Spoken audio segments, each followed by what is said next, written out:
Hello and thank you for joining us on the Tuesday edition of Journalist Hangout. I'm Ayodele Ozubakun. Today on the program, federal government assures that Oxford AstraZeneca COVID-19 vaccine is safe. As more VIPs take jabs, states get those to roll out vaccination. Bandits launch fresh multiple attacks on Niger community, abduct at least 30 people as Governor Bello rules out amnesty for bandits and plans for armed vigilante with high caliber guns. And later on the show, Nigeria Army tackles Sheikh Gumi over alleged extrajudicial killings by Christian soldiers, tells him to guard his utterances. I'll be hanging out with Tunde Abaton and Adekunle Yusuf. So if you're ready, let the hangout start now. Thank you for joining us. The cynicism that greeted the outbreak of COVID-19 pandemic in Nigeria is still trailing arrival of the vaccines on our shores. But the federal government has assured Nigerians of the safety and the efficacy of the Oxford AstraZeneca vaccines as more prominent Nigerians take the jabs. However, some states like Lagos and Ogun State have received their doses in readiness for mass vaccination of citizens. Let's hear from the governors of Lagos and Ogun State.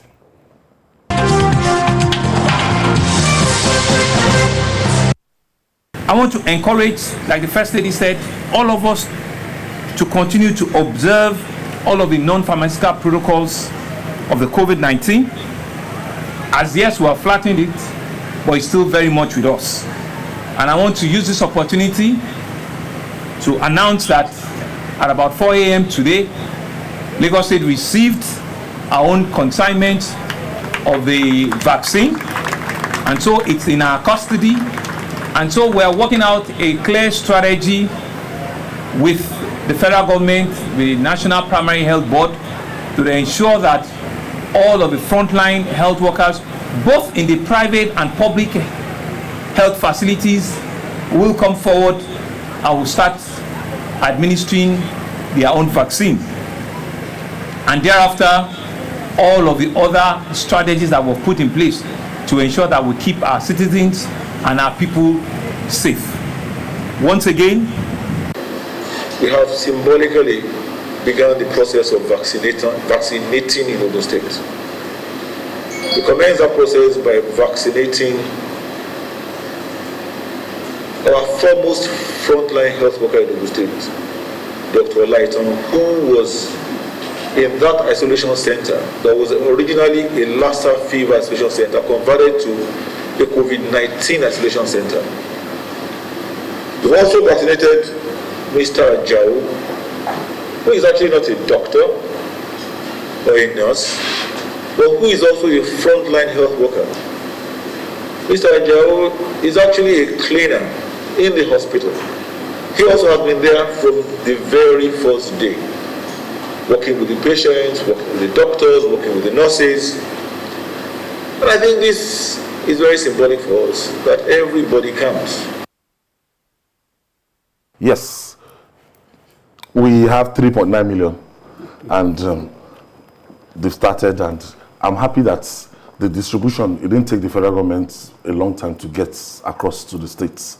So once we have it in Lagos, and the governor has confirmed that we have in Lagos, and yesterday Governor Dapo Abiodun actually took his own jab, but I've not seen the governor of Lagos taking his own jab. So now we know they are going to carefully select people that will actually take the vaccine.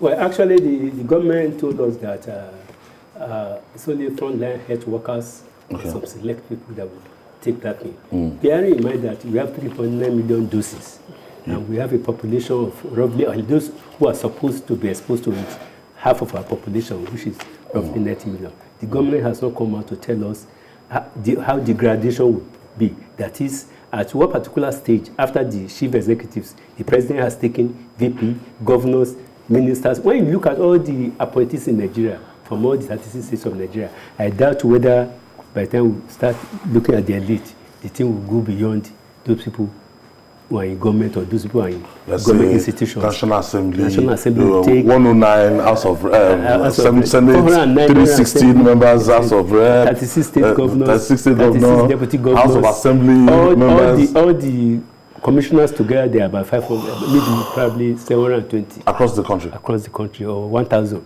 because each of the states have 15. When you multiply it by 36, that is 540. So when you look at all this figure, I think the government, except of course if they have come out to tell us how or when the next batch will arrive, but I want to believe that it is not this 3.9 million that the government is based its figure on. Because, no, definitely. Because about yesterday or 2 days ago, there was an announcement by the presidential task force that those people who have no certificate of vaccination will be allowed to travel. Really? Maybe it's not yet confirmed. They are saying that they may not allow those people. That would not be fair. They may have to demand that certificate from people. So that's why I'm saying that one is still at a loss as to why we make so much noise about 3.9 million vaccines out of about 200 million people in this country. And having said that, I also believe that the amount of money that they said it's going to take to distribute is far short of, it's much more than what we are, about 10 billion naira to distribute this thing around the states. No, I think they debunked that.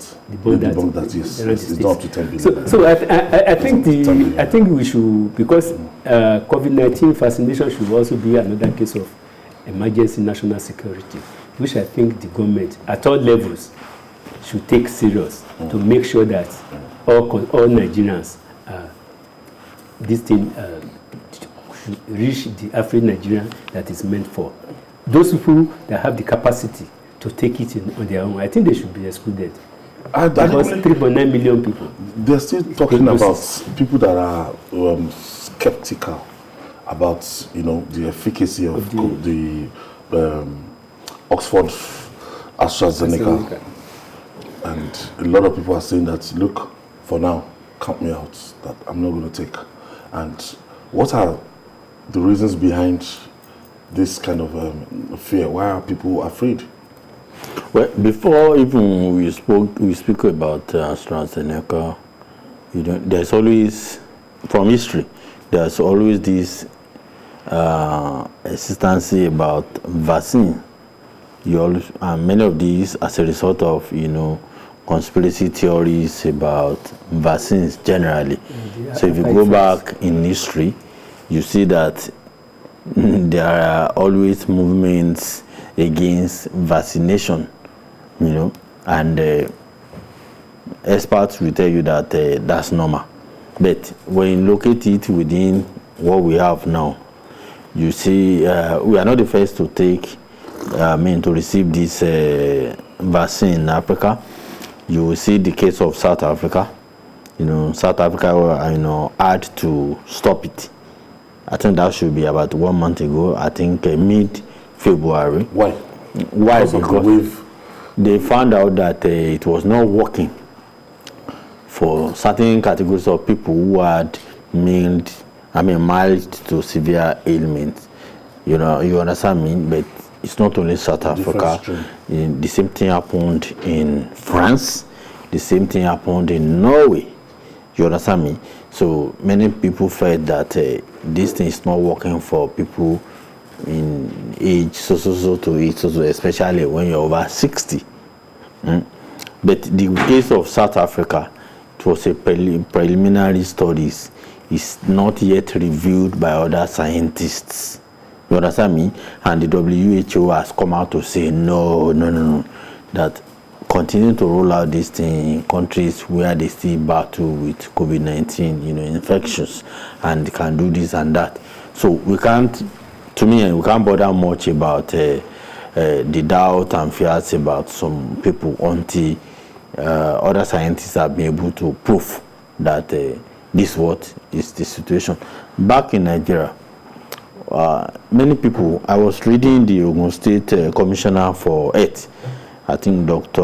Coker, who was saying that she's been able to move around the state, and with what she's been able to, find out, that many people are not ready.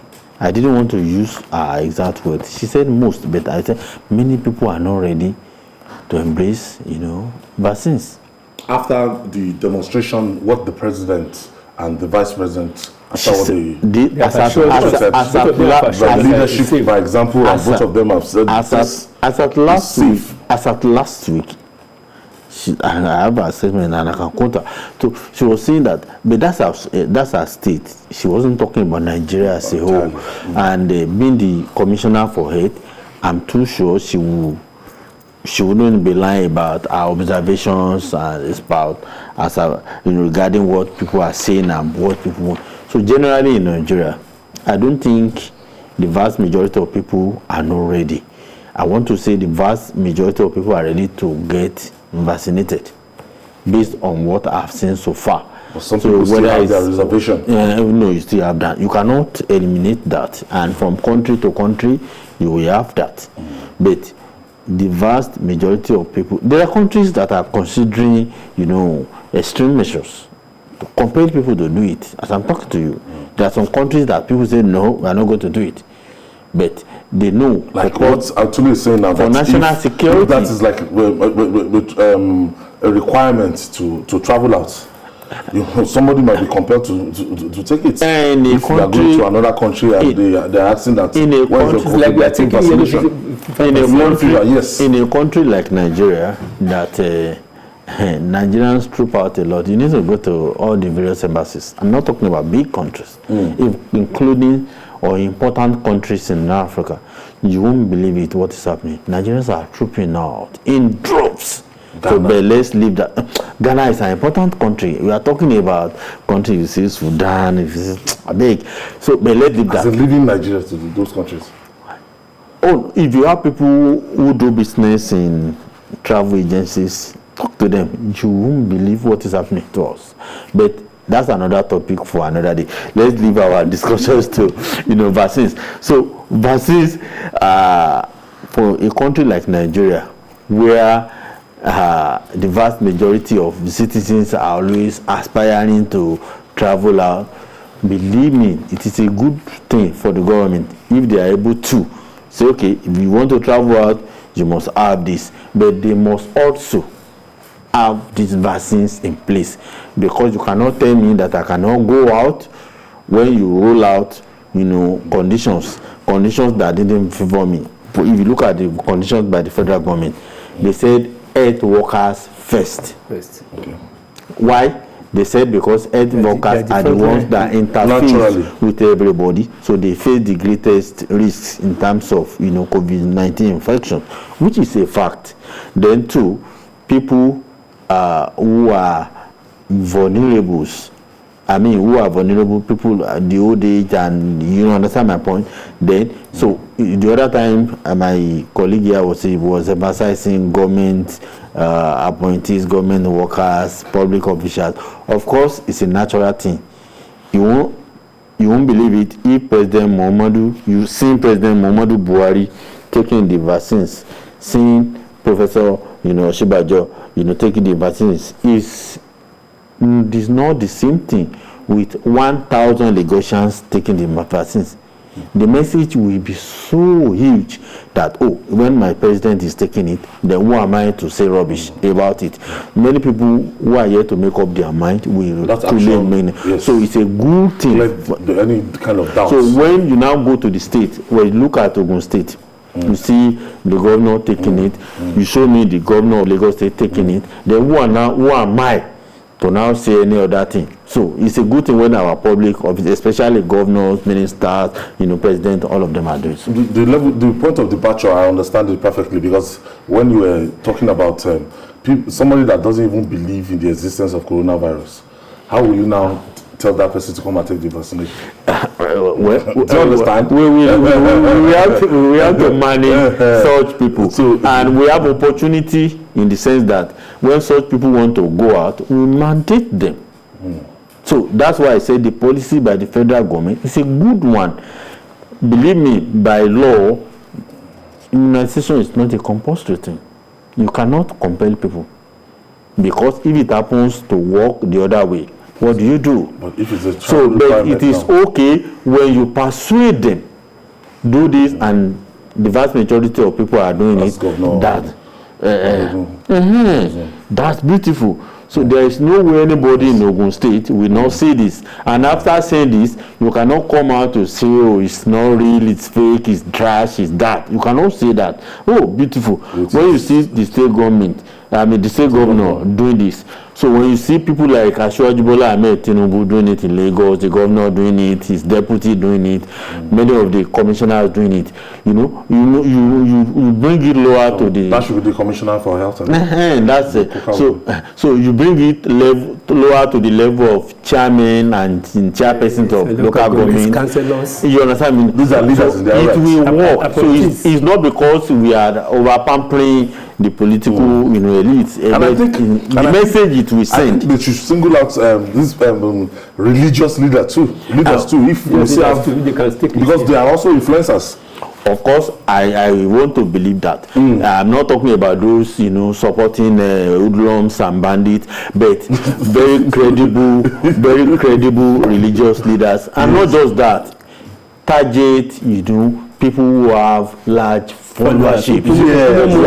We are talking about celebrities. You understand my point? You see some of our celebrities, for example, you see the Omotola Diladekin taking vaccines open, in public like this.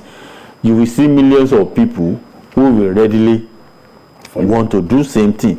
We have them in the movie industry. There are many. We have them in the music industry, in the entertainment, in various aspects, sports and all that. It will work, and I believe it will help Nigeria to be able to fully, remove some of the barriers to a lot of things that are not helping our economy. We are almost getting there. Nigeria records 371 new cases, 13 deaths as infection hit 158,906. 158,906, 13 deaths. So when you want to look at the number of fatalities that we've recorded so far, it has been, I won't say negligible, because human beings, it has come down. It has come down, and it's looking as if we are kind of lucky, this part of the world. Well, I think I wouldn't say so, because apart from the fact that there are quite a large majority that are asymptomatic, that you don't know they have it, because of the kind of populace we have, it is also possible that a lot of people have this thing without necessarily reporting themselves either at the nearest clinic or at the nearest hospital. So when you look at Nigeria at the level of planning of government, I think we are just precisely just favoring us, because when you look at in terms of planning, Nigeria has never planned well for any other thing. But with regard to this COVID and the spread, yes, without necessarily clapping hands that we have not recorded much, we should also take care of the fact that there are thousands or probably thousands of people who have died as a result of this COVID without necessarily recording it. Because our record of death in Nigeria is not scientific in any way. I have my first caller. I think Pastor Ben is calling us. Thank you for joining us.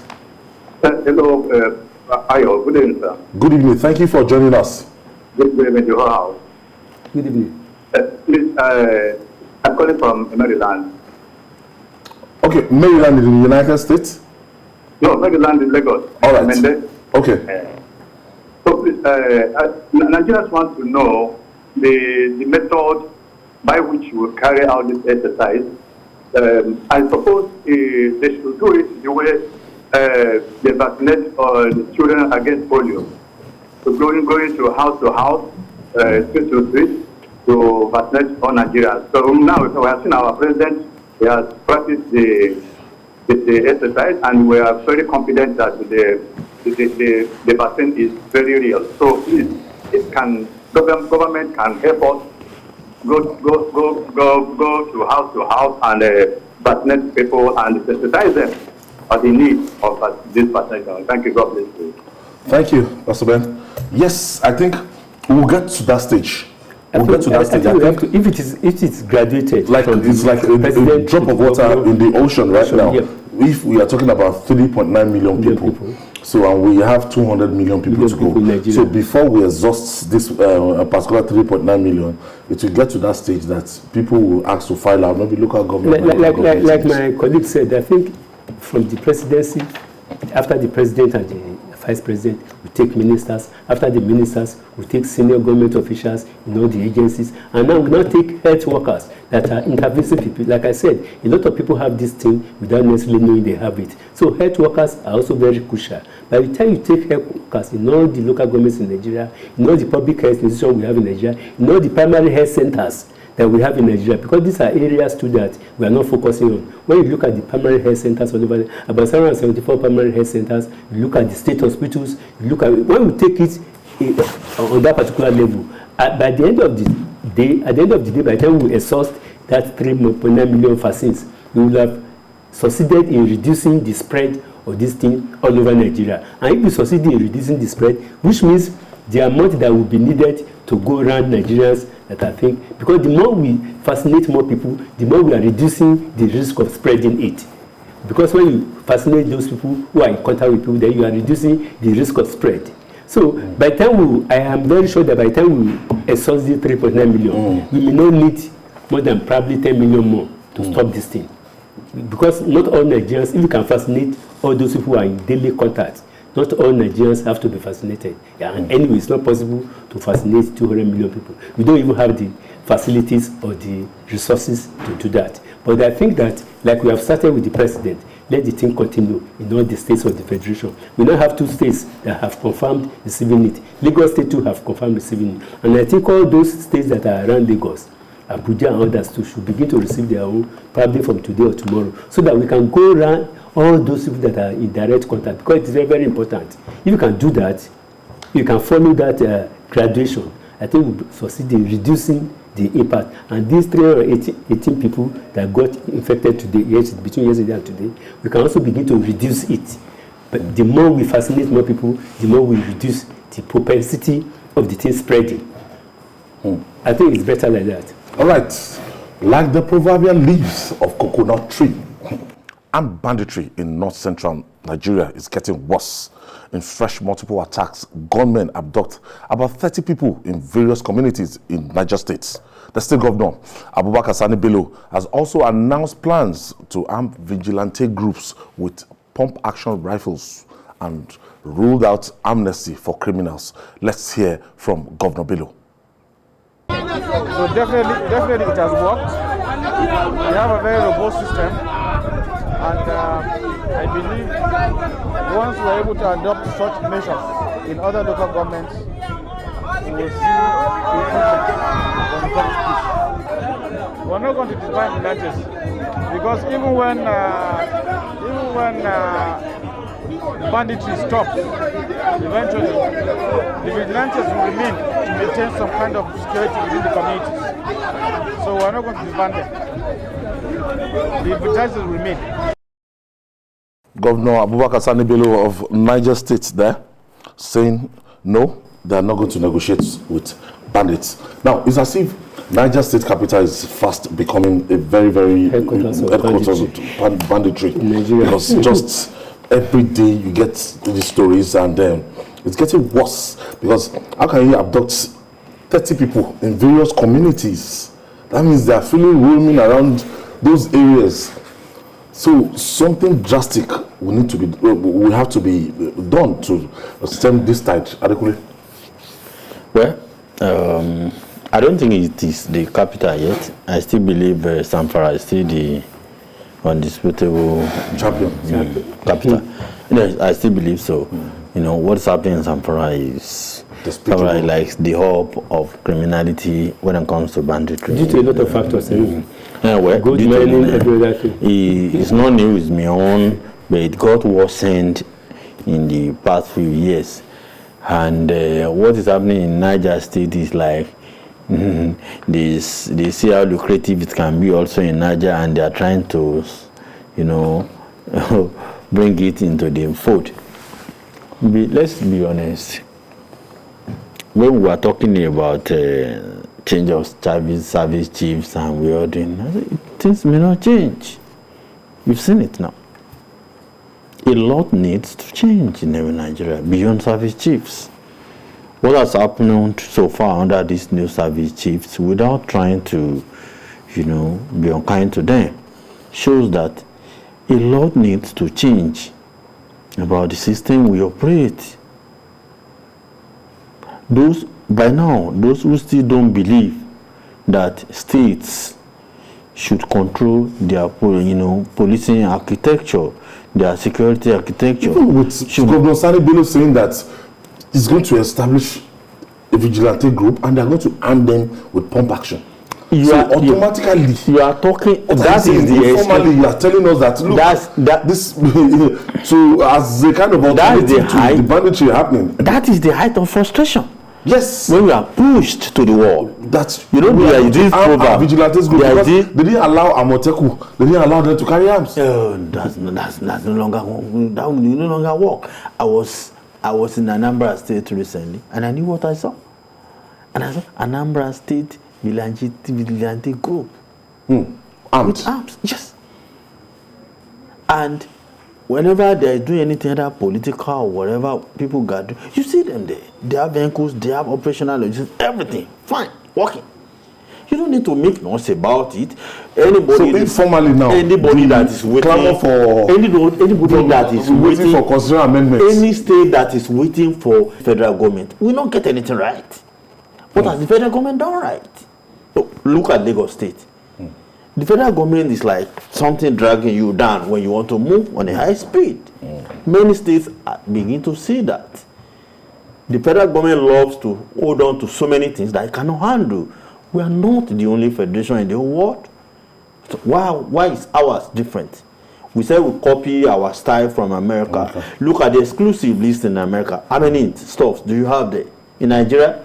So the president, I'm not talking about President Muhammadu Buhari. Anyone who is the president of Nigeria wants to aggrandize that I'm in charge of this, I'm in charge of things that you cannot get. A country that have the minimum wage in the exclusive list. So believe me, we need to think properly to show that we want to join the rest, part of civilized world. If we are not doing that, we continue to gnash our teeth and agonize because things will never work. Why can't Lagos State be in charge of its own security? Why can't Niger State be in charge? Why are the governors taking security votes? Do you know that the Nigerian police force will have collapsed long time ago? This is left for it is the state governors. It is the state governors that provide the arms, the ammunition, the logistics, the vehicles, everything. Look at the remunerations they get from the federal government. So we are saying it is time President Muhammadu Buhari should embrace the modern, popular, line of thinking that in a federation like this, you need multiple layers of policing. For example, in America, where we say we copy our system, if you call anybody, if you call 911, believe me, before 2-3 minutes, anywhere you find yourself, before 2-3 minutes, at least you will have 5 cars in front of you. And what would they do? They say, let's assume you are the one that, hello, Ayo. Hello, Ayo. You are so by so interjection. Is that correct? You say yes. You say, then what can we do for you? What's your emergency? Nobody will say, where are you? What's your name? Where are you calling from? Please, we don't have operational. And what we are talking about, you will have the federal police, the FBI. You have the state police. You have the, if it's state capital, you find yourself anywhere in America, you see their own police. Then you have the county police. You have like 5 different vehicles, different, all police. And nobody will say go there. No, all of them work in the same way. Okay. We'll take this break. When we come back, we'll talk more. It's still Journalist Hangout.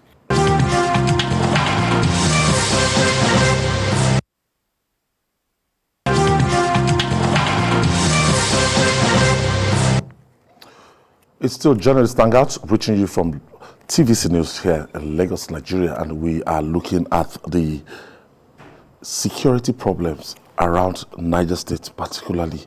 And Tunde Abaton, if the governor is talking about arming vigilante groups with pump action rifles, now there's nothing to spell out we might not be sitting down for a constitutional amendment, the process of amending a constitution that gives the federal government the exclusive rights to, take charge of the police. But once we start having arrangement like this, you know that, look, like in Lagos now, yes, we have we have like 30,000 police men in Lagos, and there's a kind of pseudo arrangement for RRS, and since that time, RRS has been heavily funded by any administration in Lagos, starting from the administration of Bola Ahmed Tinubu. So what we are looking at here is the governors taking, the bold step, saying that, look, whether we approve it or not, because I think we have to note something. About 2 weeks ago, General Absalom Abubakar called on state governors in the country to take charge of security. That is, he was speaking obviously out of frustration with the fact that the federal government that we have appears unconcerned about the implications or the level of insecurity that we have in Nigeria today. And last week, Professor Wale Soyinka said something. He said that except something drastic happens on the behalf of the federal government, the president will just would it be fair not to say unconcerned or they are overstretched? I think they are not overstretched. If you are overstretched, you will do the necessary concentration of the military operation in the northeast. I don't think so. If there is concentration in the northeast, and you know that because of the diversity of Nigeria and the enormity of the security challenges, because when you open newspapers every day, when you go to the social media, almost every minute, there is something happening in all the four corners of Nigeria simultaneously at the same time. So how could you get the size of the police? We have about 400,000 to police all parts of Nigeria, and I am sure that the standing army we have is not up to 1 million. It's a security thing. We cannot discuss it here. So if you add the two together, how can you effectively guarantee security in Nigeria? So except we face the reality, and the reality is that we have to go back to the structure, the security and structure of this country. And you cannot do that without looking at the structure of Nigeria. Now, if it is a governor from the Southwest, I'm surprised that nobody has countered the governor of Niger State. Because if it is a governor from the Southeast or Southwest that is saying that they will begin to arm people, some people will have issued a statement from presidency that it's against the Constitution of the Federal Republic of Nigeria. But what I am sure of is that except something drastic will happen, we just wake up one day without anybody fighting. You will decide that an average Nigerian going along the street is heavily armed. Maybe when we get to that level, the government will see this seriously. Because I'm saying the government is not concerned, either because they are incompetent or that they are being deliberately unrealistic about the serious security challenges we have in Nigeria today. Go to the social media, go to newspaper every day. All parts of Nigeria, Nigeria is seriously aching now. And the government appears, I still believe government is not concerned. If the government is concerned that there is a serious security breach, the president should call a meeting of the National Council of State.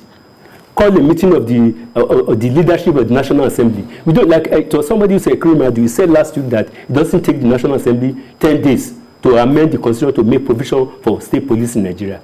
Are we going to be encircled before we know that something is seriously wrong with this country? And the people that are attacking Nigeria, they are more sophisticated. They are more sophisticated in all parts of Nigeria than the established security forces we have in Nigeria. So the government has to do the needful. Is it that is about all right by saying government has not shown enough concern or they are not competent? About? As in, he's saying that they've not shown enough commitment so far, concern when it comes to insecurity across the states. Well, maybe to some extent, but I don't think the government has not, the federal government has not, be concerned. They've been doing their best, but it is our job to tell them that their best is not good enough. It's not good enough. They've been doing their best. They are trying. We have to say it. To say they are not doing anything, no. They are doing a lot, but whatever they are doing is not good enough. And if it is good enough, the result they too are getting will be different. We've not gotten it right. No, they know they are not getting it right. And the worst we've got in any administration, as far as security is concerned, is what we are getting now. So they need to do more. They need to change strategies. Look at this banditry. I've not seen any holistic, measure from the federal government. Do you know these people they are not invisible elements. They are men, flesh, and blood. Do you know that majority of these crimes, they do it on motorbikes? Do you know that in the north? You see 200, 300, 500 people on motorbikes. Anytime they want to invade anywhere, a community, they go there, they sack the plane, run it down, burn it down, do whatever they want to do, and they go in. Then what manner of society tolerates that?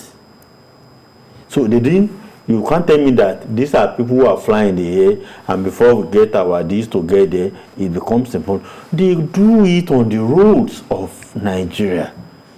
So why, as the government, incapable of stopping this? So these are some of the questions. That they could move those boys on bikes.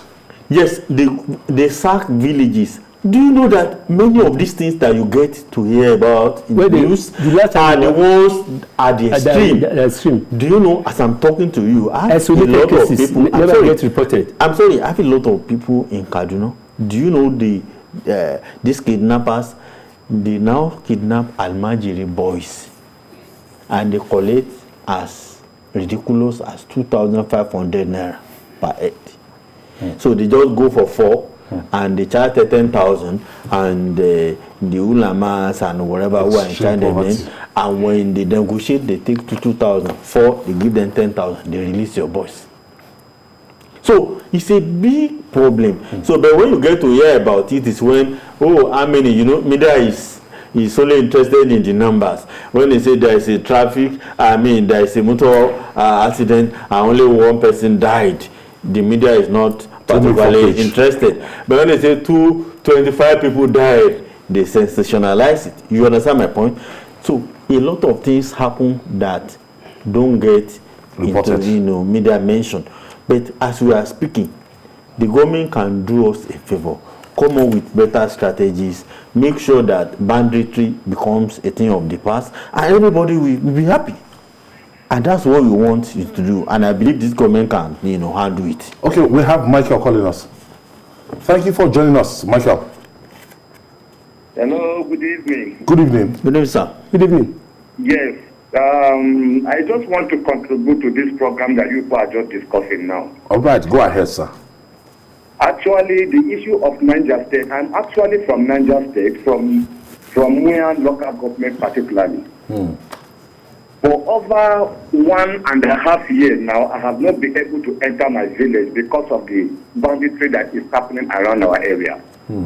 I think the issue of our governor introducing vigilante to carry on action, I don't think it's a bad idea. It's a welcome idea. If you look in a recent time, you can see that vigilante has been killed in so many ways in this trying to help the police, the military in combating this banditry in the country. And if you look at it, if somebody like me now, I cannot travel to my village because I fear my life. So I think we should support him because vigilante has a chain of command from up down. There is no community in this country that you will enter, you will not see vigilante, unlike other security outfits. So I think it's a welcome idea. It is what we're supposed to do, or to even equip the vigilante all over the nation so that they can help the police, help the military, so that we can be able to fight this crime. Somebody like me not going to my village for over a year plus now. In fact, it's a fact. My parents are there, my nephews are there, everybody is there. So thank you for the good work that you people are doing. My regard to Babajide wherever he is. I cannot see him in the studio today. And also my elder brothers and uncle that I did. All right, thank you. And because you raised this issue now, they're confirming that, look, it is very, very difficult to access this. The situation is critical. And many members of the National Assembly have the same feeling, that they cannot go to their constituency because of the activities of bandits. Because if they are adopted, it's going to stand for them. It's going to rescue them. In fact, the bigger you are, the bigger the ransom, the bigger the penalty. So I think we just have to look at us. Like I said, let the president, this is we need a doctrine of necessity in Nigeria. If we think we don't want to bend the rules, let the president call a meeting of Council of State, let both the Speaker and the Senate President, leadership of National Assembly, let us do the needful. We have the wherewithal and the resources in Nigeria to police, because security is the first condition for anything. If a government cannot guarantee security, I don't know what a government can do. So I don't think the Nigeria is so loose, or we are so weak to the extent that Nigerian government, if there's seriousness, or if you look at our approaches, if you keep on doing the same thing all the time, you are not likely to get a different result. So we should do the necessary. The National Assembly should do the necessary. The Council of State, the governors should do the necessary by making sure that we take the bull by the horn and begin to defend the citizens. A lot of Nigerians have been calling on the citizens to come out and defend themselves. What do you forsake in such a situation? There will be chaos. And when there is chaos, you cannot guarantee the country. So I think we should do the necessary. We should not keep on repeating the same mistake, using the same style. Nigeria is aching seriously. All right, and finally, it appears the time has come for Islamic cleric Sheikh Ahmad Gumi to halt his roller coaster ride with bandits. The Nigerian army has warned him to mind his utterances after he alleged that Christian soldiers are involved in extrajudicial killing of bandits in northern Nigeria. Adekunle Yusuf, what do you make of this? I think Sheikh Gumi has been talking too much. Not just talking too much. Destroying our country. And I've been so amazed that the DSS that is always efficient, when such, people, because when you talk about hate speech, when you talk about things that don't help the national, the unity of Nigeria, things that divide us, things that, mock our sensibilities. Sheikh Gumi has been doing this for too long, and nobody has been able to call him to order. Of course, we are the governor. I'm happy that the governor of Katsina State has come out to say that the man should apply some brakes. You started by, I think he used to be a highly respected, Islamic cleric, until he started going into his own notion of what they call forest, obnobbing with criminals. I'm saying hardened criminals, not just bandits, and you turn yourself to mouthpiece and ambassador of, bandits, and always advocating for them. And you started trying to, and at a point you started, you even had the gut to lambast journalists for always calling these criminals what they are. Journalists call a spade a spade. They don't call it a long spoon. They don't call it a farming instrument. You said we should say good, majority of them are good. Now you went further, trying to destroy our military. That is the Christian, soldiers that kill Haba. Believe me, I believe by now you should be. How can you should be whatever. Even if he has evidence, you should be having sessions with the DSS, because many people didn't do 1% of what our once revered Sheikh Gumi, is doing before they are picked like up. The guy that criticized the APC, the Kano State, what happened about the junior Yakachai was even you really trampled on his rights, freedom of expression. So now Sheikh Gumi has even abused what we normally want to describe as freedom of expression. Is busy every day, modeling the waters, always saying criminals are not criminals. Go, if you don't understand English, take your dictionary. A bandit is a criminal. This is not my word. I grant you the right that English is not our mother tongue, but you can always consult when you say the government describe them, always describing them as bandits. So now, when you see Sheikh Gumi, I'm happy that even though the military waited too long, they should have replied him immediately. But now they came out, which is brilliant. Shegumi and people like him should please let Nigeria be. We want a country, and that country is Nigeria. Anybody that will make that impossible, they should, be dealt with. To that matter, it's as if the federal government, the way the federal government, according to Alhaji Lai Mohammed, that there's nothing wrong having a negotiator like Sheikh Gumi, that is a standard practice all over the world. That so he has been interfacing with these people. He has information. He knows where they are. Well, I think there may be nothing wrong in doing that, but there should be definitely lines that you don't cross. Yeah. When you employ non-state actors with certain powers to do something on behalf of the state, there must be a line that you don't cross. In terms of the utterances, actions, and body language of Gumi, I think it's a function of the system of those people who empower him to do that particular thing. Because in a normal setting, if Sheikh Gumi had been another Nigerian from another part of the country, he would have been picked up now for whipping up ethnic sentiment. And I think that for any government that employ bigotry, I almost say national security because of the military. Because of national, they employ bigotry, religious bigot or economic bigot to negotiate on behalf of a country, a secular state Nigeria. This is the kind of thing you get. And it means that the man has some other influences that is making him to do that. When somebody comes out and says somebody is using gun and some other armed weapons to dispossess somebody or to kidnap somebody, you say the person is not a criminal. What language do you expect to use? So I am not surprised that he's saying these things. And it's another weapon on his part to divide Nigeria and to cause crisis. Because by the time you begin to say that it is Christian soldiers that are attacking, is it a squarely Christian-Muslim affair? It is not. It is about Nigeria.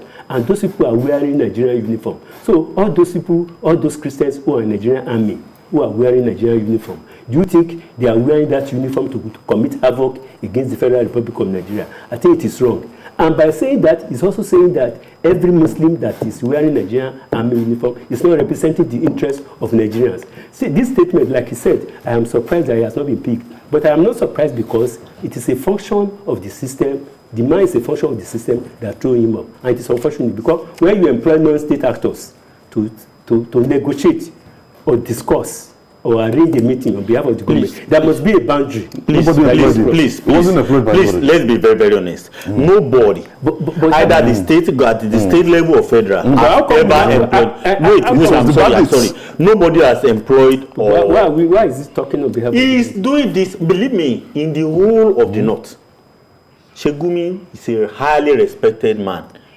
He preaches and most people listen to him. So if he decides that he wants to interface, believe me, in his own way, please, I'm sorry to say, in his own way, he's doing this to help Nigeria. He's doing this as a concerned, believe me, I'm not saying Muslim. He's doing this as a concerned person to help his country. If you don't like his method, believe me, I don't like his method, and I'm saying this again, but this is not to say the federal government has recruited him. No, that's not true. No state government has recruited him. He's doing this as a public figure religiously. But there should be some boundaries that you don't cross. It's the government that needs to call him to order. And now the army, the military has done that. I've seen some, public figures from the north, like the Katsina state governor, said no, Sheikh Gumi should stop this. Believe me, the same Katsina governor had done the same thing or something similar to what Sheikh Gumi had done. The Katsina governor went into this, had let's take this caller. Richard is calling out from Plateau Jos. Thank you for hanging out with us, Richard. Hello, Mr. Ayo. Yes. Ishak. Okay, thank you for joining us, Mr. Ishak. Yes, good evening, Mr. Yunati and your guest in the studio. All right. Once again, I'm Ishak Kaiwa Imam. Okay, go ahead, please. I think what Sheikh Gumi said is unfortunate and such utterances should be guided. That thing is unfortunate. We don't have Christian army, neither do we have Muslim army. We have Nigerian army. A such statement is capable of inciting people and causing religious conflict. So I think the security agencies should go further by inviting him for further questioning. That is my take. Thank you. What happened? We've not been seeing Babajide Otutoji. You'll see him. All right. I'll bring him back before the end of this week. Don't worry. So I was trying to say nobody has employed Shegumi to speak of anybody or to transact any business with anybody, and that's a fact. But you dislike this method, I do too. But thank God they are speaking up. So when you look at what is happening now, it started from cattle rustling and it graduated to armed banditry. We don't know what it will get to. That's why we are saying the government has a lot to do to make sure They've gone all out. Nothing gets worse. So we have to pinpoint, their locations, and we don't know what the federal government is planning, how they tend to tackle this problem. But all we know is that these people every day, they kidnap, they abduct people in different communities, and we're not good with figures.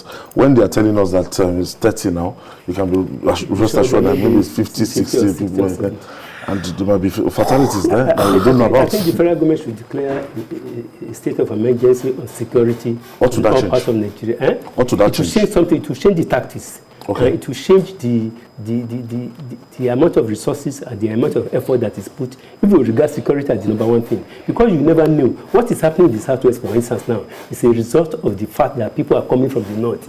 If the ground is no more fertile there, you move to another zone where you think they are off guard, and you do it. So what it means is that we have to declare a state of emergency or security in Nigeria and do something that is unusual. If you don't do the unusual, the problem will keep on festering. We have to do the unusual in Nigeria. All right, Tunda Baton, thank you. Thank you for your contribution today. Koleshi, Adekunle Yusuf, you want to say something? I want to say the best way. We look at our budget, defense or security has always taken the lion's share. It hasn't worked. We want the president to lead from the front, as he promised us when he was campaigning. That would work. All right, and that's our offering today. Join us tomorrow for another edition of the program. Don't forget to join us on Journalist Hangout on Sunday from 1:30 p.m. to 3:30 p.m. We're on YouTube, youtube.com/TVC News Nigeria. I'm Ayodele Ozugbakun. Bye for now, and God bless Nigeria.